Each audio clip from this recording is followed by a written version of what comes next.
On this lesson, we're going to work on our next icon. So what I'm going to do is go here to my layers window and click here right on the bottom where it says create new layer. All you have to do is just click there and you're going to create a new layer.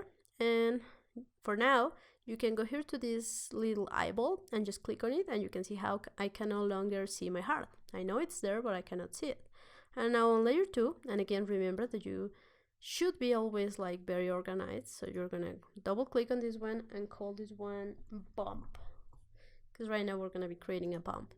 So to create our bump, we're gonna go here to our shape tools, and we're gonna create an ellipse tool. So we're gonna press L on our keyboard, and we're gonna actually make a circle. So we're gonna create one by pressing Shift while I use the ellipse tool and create something like this. Now I'm gonna put it like here, and that's going to be it. Now I'm going to change the color to some kind of blue purplish color. And the next thing I want to do is create an ellipse. So I'm going to go to my ellipse tool here, or press L on my keyboard and just make an ellipse around something like this. And now I'm going to select this ellipse, and while I press Alt and Shift, I'm going to create a copy by pressing Alt again. And if you press Shift, you see how I can only move it on one direction. So I want to do it like probably like that. Now I'm going to go to my direct selection tool, press A on my keyboard, and go here and select this anchor point on the top. And then I'm going to hit delete on my keyboard to delete that anchor point. And then I'm going to go to my pen tool, or press P on my keyboard, go here to this anchor point and just click on it. Now I'm going to press Shift, and I'm going to click around here where it is intersecting with the other anchor point. I'm going to go to this other intersection by clicking there, and then I'm going to close it by going again to my anchor point on the ellipse. And now we have something like that. Now I'm going to change the color of this to something, I think that one is too dark, so maybe something like this. I think it would work fine. And now I'm going to send it to back. I could send this shape to back, or actually bring this ellipse to front. So I'm going to select this one and go right click and just arrange and bring to front, or you could use the shortcut Ctrl Shift close brackets. So once you have something like this, you can always adjust it to have it as you want, and you can place it on your bump. Now I'm going to place it around here, and you could also align them. You could select everything. Again, click on your bigger circle to make it the key object. You could see how that outline has changed, and go here to your align objects and click here where it says horizontal align center. And I'm going to rotate this one a bit by going here to my rotate tool, or press R on my keyboard, and you could click where you want your rotation center to be. So I'm going to click right here on this bottom anchor point and move it something like this. And I'm going to move it here to the side. And the next thing I want to do is to make some shadow here for this bump. So I'm going to select this bigger circle, and while I move it, I'm going to press Alt.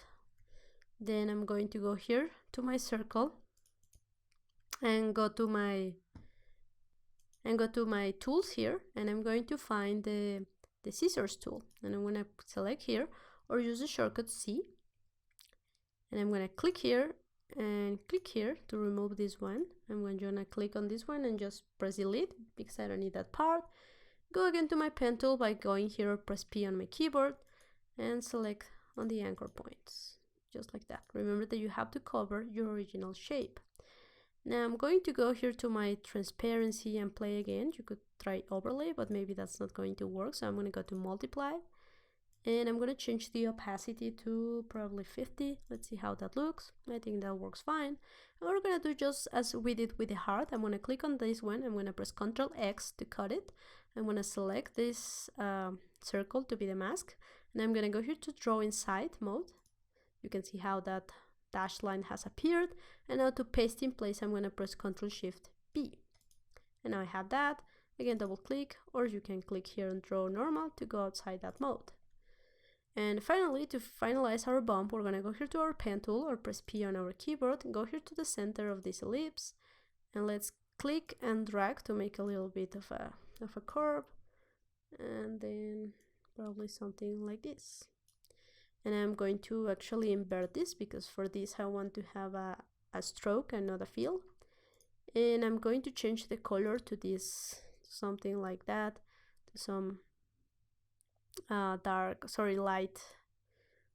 light pink, and I'm gonna change the weight of my stroke by going here to my stroke window. And if you don't see this window, you could go here to window, stroke, or press Ctrl F10.